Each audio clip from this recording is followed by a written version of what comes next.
CTET exam और TRE 3 TRE 4 ठीक है को ध्यान में रखते हुए हम साइंस का प्रैक्टिस सेट प्रारंभ कर रहे हैं। ठीक, प्रकाश संश्लेषण में उप उत्पाद के रूप में ऑक्सीजन मुक्त होता है किससे? ग्लूकोज, जल, क्लोरोफिल और कार्बन डाइऑक्साइड से। ठीक है, तो आप ये जानते होंगे जो प्रकाश संश्लेषण होता है उसमें जल का जो H2O का विघटन होता है। ठीक है, H2O जब विघटित होता है तो O2 और H+ आयन निकलता है। ठीक है, उसको हाइड्राइड आयन भी कहते हैं। ये हाइड्राइड आयन जो है कि प्रकाशहीन रासायनिक क्रिया में ऊर्जा का काम करता है। जो ग्लूकोज, कार्बन डाइऑक्साइड अवशोषित होता है पौधों के द्वारा, जो इंटीग्रेट होकर के ग्लूकोज बनता है वो इसी ऊर्जा के द्वारा बनता है। ठीक है, जो H+ आयन होता है यहाँ पे जो एनर्जी होती है उसके थ्रू बनता है और O2 वायुमंडल में रिलीज हो जाता है। अगला क्वेश्चन है रक्त में। ठीक है, रक्त का वह घटक जो रक्त वाहिनियों में थक्का बनने से रोकता है। ठीक है, जो थक्का बनने से रोकता है। ठीक, थक्का बनने से रोकता है वो आपका हिपैरिन है। ठीक है, आप ब्लड में जो वह घटक जो रक्त स्राव होने पर थक्का बनाता है, ठीक है, वो आपका प्लेटलेट्स है। ठीक है, प्लेटलेट्स जो है कि ब्लड को थक्का बनाने में योगदान देता है। अंदर जो शरीर के बाहर यदि ब्लड आ रहा है तो वो थक्का बन जाएगा प्लेटलेट्स की वजह से। ठीक है, अगर वो शरीर के अंदर है तो थक्का ना बने, वो हिपैरिन की वजह से। लैंगरहैंस की दीपिकाएं इनमें पाई जाती हैं। ठीक है, लैंगरहैंस की दीपिकाएं आपको जानते हैं अग्नाशय में पाई जाएगी। लैंगरहैंस की देखिए सारा क्वेश्चन यदि हम पढ़ेंगे ऑप्शन तो बहुत टाइम लग जाएगा, तो इससे बेहतर केवल हम डायरेक्ट इसका आंसर आपको बता दे रहे हैं और थोड़ा सा डिस्क्राइब कर देंगे, आप लोग अपने मन में इसका आंसर सोच लीजिएगा।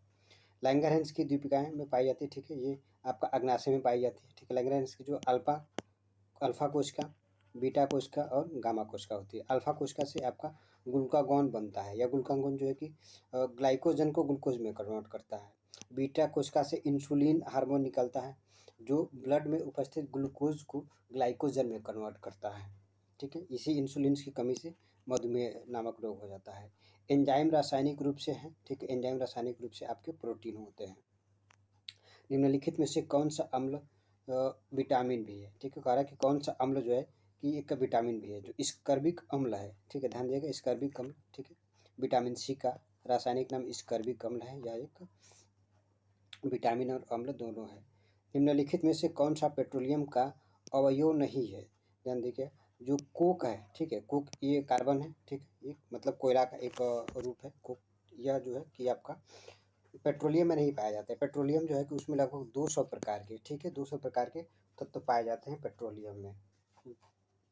आइए आगे बढ़ते हैं। करके एक धातु यम है। ठीक है, एक धातु यम अम्लों से क्रिया करके हाइड्रोजन मुक्त नहीं करता है। मतलब कोई एक धातु यम है, अम्ल से क्रिया करने के बाद हाइड्रोजन को मुक्त नहीं करता है, परंतु ऑक्सीजन से क्रिया करके यह जो धातु है, ठीक है, काले रंग का एक यौगिक बना देता है। ठीक, काले रंग का एक यौगिक बना देता है, तो वो आपका है कापर। ठीक है, कापर जो है कि HCl के, ठीक है, कापर को HCl से आप क्रिया करा दीजिए। ठीक है, HCl से क्रिया करा दीजिए तो यह जो है हाइड्रोजन मुक्त नहीं करेगा। ठीक है, कापर को यदि आप HCl से क्रिया कराएंगे,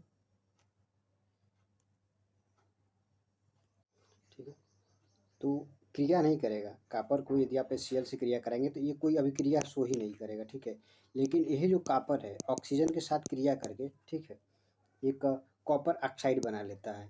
CuSO कॉपर ऑक्साइड बना लेता है जो काले रंग का होता है। निम्न में से किसमें परमाणु की संख्या अधिकतम होगी? देखिए, जिनमें मोल की संख्या अधिक होगी, मतलब जिसमें नंबर्स ऑफ मोल ज़्यादा हुए उसमें परमाणु की संख्या अधिक होगी। आप निकाल लीजिएगा इसका। ठीक है, ये निकालते कैसे हैं? मोलों की संख्या है m बराबर गिवन मास यहाँ पे 16 है। ठीक है, बट्टा मोलर मास। ठीक है, मोलर द्रव्यमान इसका कितना हो जाएगा? कार्बन का 12 होगा, हाइड्रोजन का 4 होगा। ठीक है, तो 12 4 16 यानी 16/16 यानी 1। इन सबों का निकालेंगे तो सबका 1 से कम आएगा। मतलब जो मोलों के अणुओं की संख्या है सबसे अधिक है, जिसे अवगाद्रो संख्या समझते हैं ना, अवगाद्रो संख्या एक मोल। ठीक है, एक मोल में जो अणुओं की संख्या होती है 6.023 × 10⁻23। ठीक है, इतने अणु एक मोल में होते हैं। ठीक है, तो इनमें जो सबसे ज़्यादा मोलों की मोल है वो नंबर्स ऑफ मोल मेथेन का है। ठीक है, CH4 का। एथिलीन और एसिटिलीन को प्रयोगशाला में इनमें से किसके द्वारा भेदित किया जा सकता है? ठीक है, एक टेलेंस अभिक्रमक होता है। ठीक है, टेलेंस अभिक्रमक होता है जिसके द्वारा इसको भेदा जा सकता है। ठीक है, टेलेंस अभिक्रमक जो है एथिलीन और एसिटिलीन को, ठीक है, इसके द्वारा पूर्ण रूप से भेदित किया जा सकता है। जो सिल्वर नाइट्रेट और अमोनियम का एक मिश्रण है, ठीक है। टेलेन से क्या है, सिल्वर नाइट्रेट हो गया और अमोनिया, ठीक है। सिल्वर नाइट्रेट प्लस अमोनिया का मिश्रण होता है, ठीक है। NH3 अमोनिया का मिश्रण होता है, उसको जो टेलेंस अभिक्रमक कहा जाता है। ये एथिलीन और एसिटिलीन को प्रयोगशाला में इसके द्वारा विभेदित किया जाता है, मतलब अलग अलग किया जाता है। दिए गए यौगिकों में से किस यौगिक में ऑक्सीजन का जो ऑक्सीकरण संख्या +2 होगा, ठीक है। इसमें जो ऑक्सीजन का ऑक्सीकरण संख्या +2 यहाँ FO2 में होगा, ठीक है। OF2 में एक 10 मीटर लंबाई का ध्वनि तरंग है, ठीक है। इसमें 20 संपीड़न और 20 विरलन है। 20 संपीड़न 20 विरलन करने का मतलब है ये आपकी फ्रीक्वेंसी है, ठीक है। इसकी फ्रीक्वेंसी n जो है कि 20 दे रखा है। करके तरंग दैर्घ्य क्या होगा, तो आप जानते हैं तरंग दैर्घ्य V इक्वल टू, ठीक है, या mu equal to n lambda होता है, ठीक है। n लेमडा, n आपका दिया है कितना है, ठीक है। ये आपका 20 है, ठीक है। n लेमडा 20 है। इसके जगह पे क्या 10 मीटर, ठीक है। 10 मीटर को आप इसको सेंटीमीटर में बदल दीजिए, 100, ठीक है। 100 हो गया बराबर 20 गुणे लेमडा, ठीक है। ये लेमडा आपका तरंग दैर्घ्य से पूछ रहा है, इधर आ जाएगा, ठीक है। सॉरी 1000 हो जाएगा ना। 10 मीटर को आप सेंटीमीटर में बदलेंगे तो 100 से मल्टीप्लाई करेंगे तो 1000 हो जाएगा। ये तो ये 20 इधर आके इसे डिवाइड कर देगा तो 20 25 100 यानी 50, ठीक है। इसका जो 50 सेंटीमीटर मतलब जो ये कैसी तरंग दैर्घ्य है, ठीक है। 10 मीटर लंबी एक ध्वनि तरंग है, ठीक है। लंबाई की एक ध्वनि तरंगों में, ठीक है, मतलब पूरे 10 मीटर का एक तरंग ले रहे हैं, उसमें जो है कि फ्रीक्वेंसी उसकी 20 है, ठीक है। अब इसकी तरंग दैर्घ्य वो पूछना चाहता है, तो 1000, ठीक है, मतलब 100 बराबर n लेमडा हो जाएगा। n लेमडा इसको आप मीटर में बदल देंगे तो ये 1000 हो जाएगा, ठीक है। 1000 इसे 20 से डिवाइड कर दीजिएगा तब 50 हो जाएगा। ये फार्मूला है V लेमडा, n बराबर V लेमडा। देखिए पानी का अपवर्तनांक वायु के सापेक्ष, ठीक है। ये जो है कि पानी का अपवर्तनांक वायु के सापेक्ष निकालेंगे तो ये उल्टा हो जाएगा 4/3, ठीक है। ये ठीक है, मतलब कांच का अपवर्तनांक जो है कि ये वायु के सापेक्ष ही है 3/2। तो अब देखिए, अब इन दोनों को आप क्या करिए कि डिवाइड कर दीजिए, ठीक है। तो डिवाइड करेंगे तो क्या हो जाएगा कि 3/2, ठीक है। 3/2 अपान 4/2, ठीक है। 4/2 तो कुल मिला के 3 ऊपर चला जाएगा, 9 हो जाएगा, 9/4 9/8 हो जाएगा, ठीक है। मतलब कहने का है कि जो पानी के सापेक्ष कांच का अपवर्तनांक हो जाएगा वो 9/8 हो जाएगा, ठीक है। ये फार्मूला होता है, देखिए ध्यान दीजिएगा। जो पानी के सापेक्ष है, ठीक है, पानी का जो अपवर्तनांक होता है ये 3/4 है, ठीक है। अगर वायु के सापेक्ष पानी का अपवर्तनांक पूछेगा तो इसको उल्टा कर देंगे। ये वायु के सापेक्ष कांच का अपवर्तनांक है, तो इसमें जो पानी जिसका अपवर्तनांक पूछता है, ठीक है, जिसके सापेक्ष पूछता है उसको हम नीचे कर लेते हैं, ठीक है। करके घरेलू वायरिंग में अर्थ वायर का रंग कैसा होता है, ये हरे कलर का होता है। घरेलू जो वायरिंग करते हैं उसमें अर्थ वायर का जो कलर होता है वो हरे कलर का होता है। किरचॉफ का धारा संबंधी नियम किसके संरक्षण पर कार्य करता है, तो ये संवेग संरक्षण पर आधारित है। बाइनरी नंबर जो है कि इतने का कितना तुल्य दशमलव पूछ रहा है, तो आप ये जानते होंगे इसको निकालना। 2 की पावर 0 हो जाएगा, ये 0 गुणे 2 की पावर 1 हो जाएगा, ठीक है। 1 गुणे 2 की पावर 2 हो जाएगा, ये 1 गुणे 2 की पावर 3 हो जाएगा। कुल मिलाकर आप जोड़ेंगे तो 13 आएगा। रेशम पालन को क्या कहते हैं, तो रेशम पालन को आप सेरीकल्चर कहते हैं। प्रोटिस्टा जगत से संबंधित, ठीक है, कह रहे कि प्रोटिस्टा जगत के संबंध रखने वाले समस्त जीवधारी होते हैं। प्रोटिस्टा जगत से संबंध रखने वाले जो समस्त जीवधारी होंगे वो एक कोशिकीय और यूकैरियोटिक होते हैं। जो भी प्रोटिस्टा जगत से संबंध रखते हैं वो सारे जीवधारी एक कोशिकीय और यूकैरियोटिक होते हैं। निम्नलिखित में से कौन सा वर्णक बीजों के अंकुरण से संबंध रखता है, ठीक है। बीजों से अंकुरण संबंध रखने वाला जो कि फाइटोक्रोम होता है। फाइटोक्रोम बीजों के अंकुरण से संबंध रखता है। वह उत्तक जो एक हड्डी को दूसरी हड्डी से जोड़ता है, ठीक है। इसको लिगामेंट कहते हैं या स्नायु कहते हैं, ठीक है। जो लिगामेंट स्नायु होता है एक हड्डी से दूसरी हड्डी को जोड़ता है। इपिथेलियन टिश्यू जो ऊपर की जो लेयरें होती है, चमड़ी होती है, ठीक है, उसको इपिथेलियन टिश्यू कहते हैं, लेयर एपिथेलियन टिश्यू। उपस्थि होता है जो कान और नाक की हड्डी होती है, जो भी नरम हड्डी होती है, ठीक है, उसको कार्टिलेज कहा जाता है। उपस्थि जैसे कान आप देखेंगे बड़े आराम से मुड़ जाता है, ये एक उपस्थि है। वर्षा में उत्तक, ठीक है, ये वर्षा में होता है। करके बीजों का जरायुज यानी बीपीरेस अंकुरित होता है, ठीक, बीपीरेस अंकुरित होता है, ये करेक्ट कि राइजोफोरा में, ठीक, बीजों का जरायुज अंकुरण होता है राइजोफोरा में।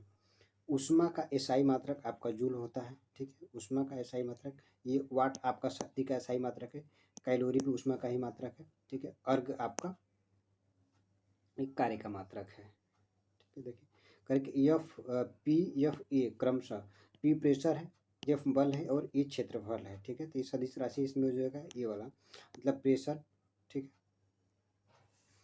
प्रेशर बराबर क्या होता है कि बल बट्टा एरिया, ठीक है, प्रेशर बराबर क्या होगा, बल बट्टा एरिया, सॉरी, ये आपका जो दाब होता है ना वो अदिश राशि है, ठीक है, दाब जो है कि आपका अदिश राशि है, तो ये वाला नहीं होगा, सी वाला हो जाएगा, सॉरी गलती से बोल दिया। बल बट्टा क्षेत्र, बल आपका सदिश राशि है, दाब आपका अदिश राशि है, आपका क्षेत्रफल भी अदिश राशि ही होता है।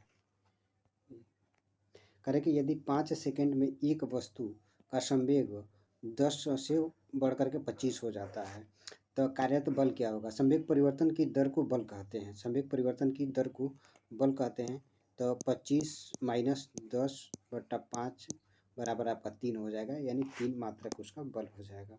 खाना बनाने के बर्तन में अभ्रक का उपयोग किया जाता है क्योंकि, ठीक है, ध्यान दिएगा, कह रहा है खाना बनाने में अभ्रक के बर्तन का उपयोग किया जाता है क्योंकि यह ऊष्मा तथा विद्युत दोनों का कुचालक होता है। नहीं, ऊष्मा का सुचालक होता है, ध्यान दीजिएगा, जो अभ्रक होगा माई का वो ऊष्मा का सुचालक होगा और विद्युत का कुचालक होगा, ठीक है। देखिए दोनों में से कौन सा ऊष्मा का सुचालक और विद्युत का कुचालक होता है, ये डी वाला ऑप्शन हो जाएगा। पृथ्वी का जो चुंबकीय ध्रुवों पर नमन कोण कितना होगा, ठीक है, पृथ्वी का जो चुंबकीय ध्रुवों पर नमन कोण कितना होगा। देखिए ध्रुवों पर नमन कोण 90 डिग्री होता है, ठीक है, ध्रुवों पर नमन कोण 90 डिग्री होगा। भूमध्य रेखा पर जो नमन कोण होगा आपका 0 डिग्री होगा, ये कहाँ पे भूमध्य रेखा पर होगा, ठीक है, भूमध्य रेखा पर नमन कोण 0 डिग्री होता है। प्राकृतिक रबर एक एकक है, ठीक है, कह रहा है कि प्राकृतिक एक रबर एकक है, ये आइसोपेंटेन का, सॉरी आइसोप्रोपिन का, ठीक है, आइसोप्रीन का। प्राकृतिक रबर एक बहुलक है आइसोप्रीन का। फिर सर्वाधिक क्वथनांक वाला यौगिक कौन है, तो सर्वाधिक क्वथनांक वाला यौगिक एन पेंटेन। देखिए कोई कार्बनिक यौगिक है जिसमें जितने ज़्यादा कार्बन की श्रृंखला बढ़ती जाएगी, मतलब कार्बन परमाणु की संख्या बढ़ता जाएगा, उसका क्वथनांक उतना ही बढ़ता जाएगा। तो कार्बन परमाणु की सर्वाधिक संख्या इसमें एन पेंटेन में होगा। एरोमेटिक यौगिक में अणुओं में इसकी पाई इलेक्ट्रॉन की संख्या होती है, ठीक है, इसमें पाई इलेक्ट्रॉन की संख्या होती है, ठीक है, मतलब पाई इलेक्ट्रॉनों की संख्या होगी 4n+2 होगा, ठीक है। रदरफोर्ड ने अल्फा कण प्रकीर्णन का प्रयोग के परिणाम स्वरूप खोज किया था, ठीक है, मतलब पूछना ये चाहता है कि रदरफोर्ड ने अपने प्रयोग में किसका खोज किया था। तो रदरफोर्ड ने परमाणु के नाभिक की खोज की थी, ठीक है, परमाणु के नाभिक की खोज किया था रदरफोर्ड ने। निम्नलिखित में से कौन सा विषमांगी मिश्रण नहीं है, ठीक है, ध्यान दीजिएगा, धुआं विषमांगी मिश्रण है, जेली भी विषमांगी मिश्रण है और दूध भी विषमांगी मिश्रण है। हवा एक समांगी मिश्रण है, ठीक है, हवा क्या है, एक समांगी मिश्रण है। रदरफोर्ड परमाणु मॉडल के अनुसार किस अपारमाणविक कण को नाभिक के भीतर माना गया है, ठीक है, कौन सा जो अपारमाणविक कण है जिसको नाभिक के भीतर माना गया है, ठीक है, ये सिर्फ प्रोटॉन है, ठीक है, प्रोटॉन जो है कि नाभिक के भीतर माना जाता है, ठीक है, भीतर का वो होता ही है, कोई भी परमाणु है, ठीक है, उसके अंदर नाभिक में आपका प्रोटॉन हो जाएगा। कक्ष में जो चारों तरफ ही इलेक्ट्रॉन इसमें चक्कर लगाते रहते हैं। एक आवेशित गुब्बारा निम्न के कारण दीवार से जुड़ जाता है। कह रहे कि किसके कारण जो है कि एक आवेशित गुब्बारा किसके कारण दीवारों से जुड़ जाता है, मतलब दीवारों से चिपक जाता है, ठीक है। तो स्थिर वैद्युत बल के द्वारा, ठीक है, एक गुब्बारा कोई आवेशित है तो उसमें एक इलेक्ट्रोमैग्नेटिक फील्ड प्रोड्यूस होता है, ठीक है, जो स्थिर वैद्युत बल होता है, मतलब स्थिर विद्युत बल्ब की वजह से वो दीवारों पर चिपक जाता है। यदि आप एक समतल दर्पण के समक्ष 1 मीटर की दूरी पर खड़े हैं तो आप स्वयं को दर्पण से कितनी दूर पाएंगे, तो आप 2 मीटर पाएंगे। करके जल में उपस्थित वायुमंडलीय गैस की उपस्थिति के कारण जलीय जानवर जीवित रहते हैं। करके गैस में निम्नलिखित में से किस गुणधर्म के कारण यह संभव होता है, ठीक है, मतलब कहना कि मतलब है कि जो गैस जो जल में कैसे विलीन होती है, ठीक है, तो वो विसरण की वजह से, ठीक है। जल में कोई भी गैस विलीन होकर विसरण की वजह से, जैसे ऑक्सीजन हो गया, कार्बन डाइऑक्साइड हो गया, ठीक है, जल में घुली रहती है। ठीक। मादा एनाफिलीज मच्छर एक रोगजनक वाहक है, ठीक है। किसके कारण होता है? जो मलेरिया, ठीक है। मलेरिया जो है कि वो मादा एनाफिलीज मच्छर के काटने से होता है, ठीक है। मलेरिया एक प्लाज्मोडियम, ठीक है, एक प्लाज्मोडियम होता है, उसके काटने की वजह मतलब परजीवी है। प्लाज्मोडियम एक परजीवी है, उसका वाहक मादा मच्छर है, ठीक है। ये मादा मच्छर मनुष्य को काटती है तो मनुष्य को जो है कि मलेरिया होता है। राइबोसोम क्या है? ठीक है, राइबोसोम जो है एक प्रोटीन निर्माण की फैक्ट्री है, ठीक है। राइबोसोम विशेष करके प्रोटीन निर्माण के लिए जाना जाता है। खादिम, बूंदी, आहार और खट्टा जो कि प्राचीन रचनाएं हैं, जो कि निम्न के उदाहरण हैं, ठीक है। ये सब के सब जो है कि आपके जल संचयन के तरीके हैं, ठीक है। खादिम, बूंदी, आहार और खट्टा प्राचीन जल संचयन के तरीके हैं। मानव आहार नाल में भोजन विभिन्न हिस्सों में का सही क्रम क्या है, मतलब किस क्रम से होकर के आहार नाल से भोजन गुजरता है, तो उसके बारे में पूछ रहा है। तो देखिए, ये आपका मुख से ग्रसिका, आमाशय, छोटी आंत और बड़ी आंत में जाता है। ठीक। एक तार का प्रतिरोध निर्भर करता है, ठीक है। किसी भी तार का जो प्रतिरोध होता है निर्भर करता है उसकी लंबाई, ठीक है। लंबाई सामग्री मतलब किसका वो बना हुआ है, और अनुप्रस्थ काट का क्षेत्रफल। अनुप्रस्थ काट का क्षेत्रफल जितना मोटा होगा तार, ठीक है, वो उसका प्रतिरोध उतना ही कम होगा। तार जितना लंबा होगा, ठीक है, उसका प्रतिरोध उतना ही ज़्यादा होगा। मतलब उसके अनुप्रस्थ काट के क्षेत्रफल के अनुपाती उसके लंबाई के समानुपाती, ठीक है। लंबाई जितना बढ़ती जाएगी उसका प्रतिरोध बढ़ता जाएगा। तार की मोटाई जितना बढ़ता जाएगा उसका प्रतिरोध उतना ही कम होता चला जाएगा।